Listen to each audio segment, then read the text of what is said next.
ನಮಸ್ಕಾರ. ಇದೀಗ ನೀವು ನೋಡ್ತಿದ್ದೀರಾ ಉಪ್ಪೆ ನ್ಯೂಸ್. ನಾನು ನಿಮ್ಮ ಪ್ರಿಯ. ಚಿಟ್ಕುಪ್ಪದಲ್ಲಿಂದು ನಡೆಯುತ್ತಿರುವಂತಹ ಕ್ಯಾಬಿನೆಟ್ ಸಭೆಯಲ್ಲಿ ಅತಿಥಿ ಉಪನ್ಯಾಸಕರ ಬೇಡಿಕೆ ಲಿಖಿತ ರೂಪದಲ್ಲಿ ಆದೇಶ ನೀಡಲು ಜಿಲ್ಲಾಧ್ಯಕ್ಷ ಅನಿಲ್ ಕುಮಾರ್ ಶಿಂದೆ ಅವರು ಕರೆ ನೀಡಿದರು.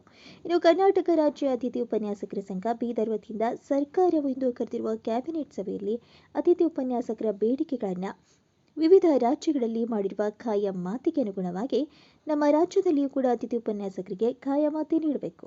ಇನ್ನು ಹಿಂದಿನ ಸರ್ಕಾರವು ಮಾಡಬೇಕಾಗಿತ್ತು, ಏಕೆ ಮಾಡಿಲ್ಲ? ಇನ್ನು ಅದಕ್ಕಾಗಿ ಇವತ್ತು ಅವರ ವಿರೋಧ ಪಕ್ಷದಲ್ಲಿದ್ದಾರೆ. ಇನ್ನು ಉನ್ನತ ಶಿಕ್ಷಣ ಸಚಿವರ ಹೇಳಿಕೆ ವಿರೋಧಿಸುತ್ತೇವೆ.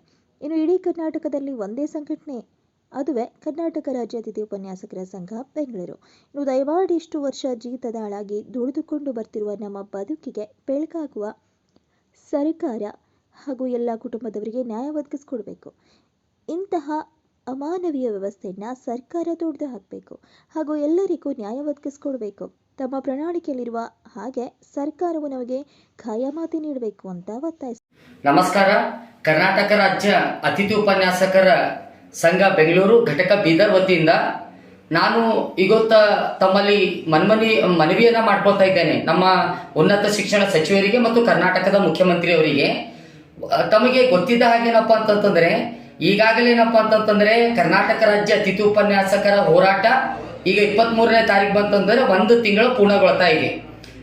ಈಗಾಗಲೇ ತಮಗೆ ಉನ್ನತ ಶಿಕ್ಷಣ ಸಚಿವಾಲಯಕ್ಕೆ ಮತ್ತು ತಮ್ಮ ಉನ್ನತ ಶಿಕ್ಷಣ ಇಲಾಖೆಗೆ ಸಂಪೂರ್ಣ ಮಾಹಿತಿ ಇದೆ. ಇಡೀ ರಾಜ್ಯದಲ್ಲಿ ಒಂದೇ ಸಂಘಟನೆ, ಅದೇನಪ್ಪ ಅಂದ್ರೆ ಹನುಮಂತಗೌಡ ಕಲ್ಮನಿ ಅವರ ಸಂಘಟನೆ. ಆ ಒಂದೇ ಏನಪ್ಪ ಅಂದ್ರೆ ಸಂಘಟನೆ ಮೂಲಕ ಇವತ್ತು ಕರ್ನಾಟಕ ರಾಜ್ಯ ಅತಿಥಿ ಉಪನ್ಯಾಸಕರ ಸಂಘ ಬೆಂಗಳೂರು ನೇತೃತ್ವದಲ್ಲಿ ಇಡೀ ರಾಜ್ಯಾದ್ಯಂತ ಏನಪ್ಪ ಅಂದ್ರೆ ಹೋರಾಟವನ್ನ ನಾವು ಮಾಡ್ತಾ ಇದ್ದೀವಿ. ಸರ್, ನಾವೊಂದು ಮಾತಮ್ಮಲ್ಲಿ ಉನ್ನತ ಶಿಕ್ಷಣ ಸಚಿವರಿಗೆ ಹೇಳಿಕೆ ಬಯಸ್ತಾ ಇದ್ದೇನೆ. ಹಿಂದಿನ ಸರ್ಕಾರ ನಮಗೆ ಮಾಡಬೇಕಾಗಿತ್ತು, ಯಾಕೆ ಮಾಡಲಿಲ್ಲ ಅಂತಕ್ಕಂಥ ಪ್ರಶ್ನೆ ತಮ್ದೇನಿದೆಯಲ್ಲ, ಹಿಂದಿನ ಸರ್ಕಾರ ನಮಗೆ ಬೇಕು ಬೇಡಿಕೆನ ಈಡೇರಿಸಲಿಲ್ಲ ಅಂತ ಇಟ್ಕೊಂಡೇ ಇವತ್ತು ಅವ್ರೇನಪ್ಪ ಅಂತಂದ್ರೆ ವಿರೋಧ ಪಕ್ಷದಲ್ಲಿದ್ದೀರಿ ಮತ್ತು ನೀವು ಆಡಳಿತ ಪಕ್ಷದಲ್ಲಿದ್ದೀರಿ. ಸರ್, ಸ್ವಾಮಿ ತಾವು ಕೊಟ್ಟಿರ್ತಕ್ಕಂಥ ಪ್ರಣಾಳಿಕೆಯಲ್ಲಿ ಅತಿಥಿ ಉಪನ್ಯಾಸಕರನ್ನ ಖಾಯಮಾತಿ ಮಾಡ್ತೀವಿ ಅಂತಕ್ಕಂಥ ಸ್ಪಷ್ಟವಾಗಿರ್ತಕ್ಕಂಥ ತಮ್ಮ ಪ್ರಣಾಳಿಕೆಯಲ್ಲಿದೆ. ಆ ಉದ್ದೇಶ ಇಟ್ಕೊಂಡು ತಮ್ಮ ಪ್ರಣಾಳಿಕೆಯಲ್ಲಿ ಇವತ್ತು ಸಚಿವ ಸಂಪುಟದಲ್ಲಿ ಏನಪ್ಪಾ ಅಂತಂದ್ರೆ ಅತಿಥಿ ಉಪನ್ಯಾಸಕರನ್ನ ಖಾಯಮಾತಿ ಮಾಡುವ ದಿಶೆಯಲ್ಲಿ ತಮ್ಮ ಒಂದು ಲಿಖಿತ ರೂಪದ ಆದೇಶವನ್ನು ಹೊರಬೀಳಬೇಕು ಅಂತಕ್ಕಂಥದ್ದು ಇಡೀ ಎಲ್ಲಾ ಕರ್ನಾಟಕ ರಾಜ್ಯದ ಅತಿಥಿ ಉಪನ್ಯಾಸಕರ ಬೇಡಿಕೆ ಆಗಿದೆ. ಸ್ವಾಮಿ, ಇವತ್ತು ವಿದ್ಯಾರ್ಥಿಗಳಿಗೆ ಅನಾನುಕೂಲತೆ ಆಗ್ತಾ ಇದೆ, ವಿದ್ಯಾರ್ಥಿಗಳು ಬಡವರಿದ್ದಾರೆ, ಇದು ಕೂಡ ನಮಗೆ ಗೊತ್ತಿದೆ. 23 ವರ್ಷಗಳಿಂದ ಸತತವಾಗಿ ಜೀತದಾಳರಾಗಿ ನಾವು ಸೇವೆಯನ್ನ ಮಾಡ್ತಾ ಬಂದಿದ್ದೀವಿ. ಸರ್ಕಾರಕ್ಕೆ ಕೋಟ್ಯಾಂತರ ರೂಪಾಯಿ ಬೊಕ್ಕಸದಲ್ಲಿ ಹಣವನ್ನು ಉಳಿತಾಯ ಮಾಡಿದ್ದೀವಿ. ಆದರೆ ನಿಮಗೆ ತೊಂದರೆ ಏನಿದೆ? ಇದು 20 ವರ್ಷಗಳ ಏನಪ್ಪಾ ಅಂತಂದ್ರೆ ಇದು ಒಂದು ಸಮಸ್ಯೆ ಆಗಿದೆ. ಇಷ್ಟು ಬೇಗ ಬಗೆಹರಿಸಲಿಕ್ಕೆ ಆಗ್ಲಿಲ್ಲ ಅಂದ್ರೆ ಸ್ವಾಮಿ, ನಿಮಗೆ ತಮ್ಮನ್ನು ಕೇಳ್ತಾ ಇದ್ದೇನೆ, ಉನ್ನತ ಶಿಕ್ಷಣ ಸಚಿವರಿಗೆ, ಬೇರೆ ಬೇರೆ ರಾಜ್ಯಗಳಲ್ಲಿ ಸಂವಿಧಾನ ಬೇರೆ ಇದೆಯೇನು? ನಮ್ಮ ಕರ್ನಾಟಕ ರಾಜ್ಯದಲ್ಲಿ ಸಂವಿಧಾನ ಬೇರೆ ಇದೆಯೇನು? ಇಲ್ಲ, ಎಲ್ಲಾ ಸಂವಿಧಾನ ಒಂದೇ ಇದೆ. ಆ ರಾಜ್ಯದಲ್ಲಿ ಏನಪ್ಪಾ ಅಂತಂದ್ರೆ ಕೇವಲ 2-3 ದಿವಸಗಳಲ್ಲಿ ಸರ್ಕಾರ ಬಂದ ತಕ್ಷಣವಾಗಿ ಏನಪ್ಪಾ ಅಂದ್ರೆ ಎಲ್ಲಾ ಅತಿಥಿ ಉಪನ್ಯಾಸಕರಿಗೆ ಖಾಯಮಾತಿ ಮಾಡಿದ್ದಾರೆ.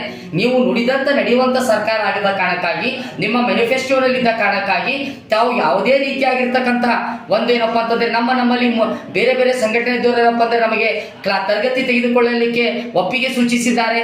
ಇಲ್ಲ ಸಚಿವರೇ, ಇದು ತಮ್ಮ ಅಭಿಪ್ರಾಯ ತಪ್ಪಾಗಿದೆ, ದಯಮಾಡಿ ಇದನ್ನ ತಿಳ್ಕೊಳ್ಳಿ. ಯಾಕಂತಂದ್ರೆ ಕೇವಲ ಇಡೀ ರಾಜ್ಯದಲ್ಲಿ ಒಂದೇ ಅತಿಥಿ ಉಪನ್ಯಾಸಕರ ಸಂಘ ಇದೆ, ಅದು ಕಲ್ಮನಿಯವರ ಸಂಘ ಅಂತಕ್ಕಂಥ ಮಾತನ್ನ ತಮ್ಮ ಈ ಮಾಧ್ಯಮದ ಮೂಲಕ ಹೇಳಿಕ್ಕೆ ಇಚ್ಛಿಸ್ತಾ ಇದ್ದೇನೆ.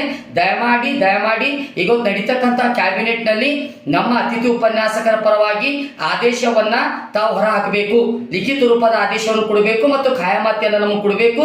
ಇದರಲ್ಲಿ ತಮ್ಮ ಸರ್ಕಾರ ನುಡಿದಂತೆ ನಡೆಯುವಂತ ಸರ್ಕಾರಕ್ಕೆ ತಮ್ಮ ಹೆಸರಾಗಬೇಕು ಅಂತಕ್ಕಂಥ ಮಾತನ್ನು ಹೇಳ್ತಾ ಇದ್ದೇನೆ. ಸ್ವಾಮಿ, 20 ವರ್ಷದೊಳಗೆ ಜೀತದಾರರಾಗಿ ನಾವು ಸೇವೆಯನ್ನ ಮಾಡಿದ್ದೀವಿ. ನಮ್ಮ ಕುಟುಂಬಗಳು ಬೀದಿ ಬಂದಿವೆ. ನಮ್ಮ ಪರಿಸ್ಥಿತಿ ಏನಪ್ಪಾ ಅಂದ್ರೆ ಶೋಚನೀಯ ಆಗಿರ್ತಕ್ಕಂಥ ಪರಿಸ್ಥಿತಿಯಾಗಿ ನಿರ್ಮಾಣ ಆಗಿದೆ. ಇವತ್ತು ಸಮಾಜದಲ್ಲಿ ಒಂದು ರಾಷ್ಟ್ರವನ್ನು ಕಟ್ಟತಕ್ಕಂಥ, ಒಂದು ದೇಶವನ್ನು ಕಟ್ಟತಕ್ಕಂಥ, ಒಂದು ರಾಷ್ಟ್ರದ ನಿರ್ಮಾಣವನ್ನು ಮಾಡ್ತಕ್ಕಂಥ ಶಿಕ್ಷಕರ ಬಾಳಿಗೆ ಏನಪ್ಪಾ ಅಂತಂದ್ರೆ ಇವತ್ತೇನಪ್ಪಾ ಅಂದ್ರೆ ಕತ್ತಲಲ್ಲಿ ಇವತ್ತು ಅವರ ಬಾಳು ಜೀವನ ನಡೆಸ್ತಾ ಇದ್ದಾರೆ. ಅವರಿಗೆ ಬೆಳಕು ಆಗ್ಬೇಕು. ತಾವು ಇವತ್ತು ಲಿಖಿತ ರೂಪದ ಆದೇಶ ಇವತ್ತು ತಮ್ಮ ಕ್ಯಾಬಿನೆಟ್ ನಲ್ಲಿ ಏನಪ್ಪಾ ಅಂತಂದ್ರೆ ಕೊಡಬೇಕು ಅಂತಕ್ಕಂಥ ಮಾತನ್ನ ಈ ಮಾಧ್ಯಮದ ಮೂಲಕ ಹೇಳಕ್ಕೆ ಇಚ್ಛಿಸ್ತಾ ಇದ್ದೇನೆ. ನಮಸ್ಕಾರ. ನನ್ನ ಹೆಸರು ಅನಿಲ್ ಕುಮಾರ್ ಎಂ ಶಿಂದೆ, ಬೀದರ್ ಜಿಲ್ಲಾ ಅಧ್ಯಕ್ಷ.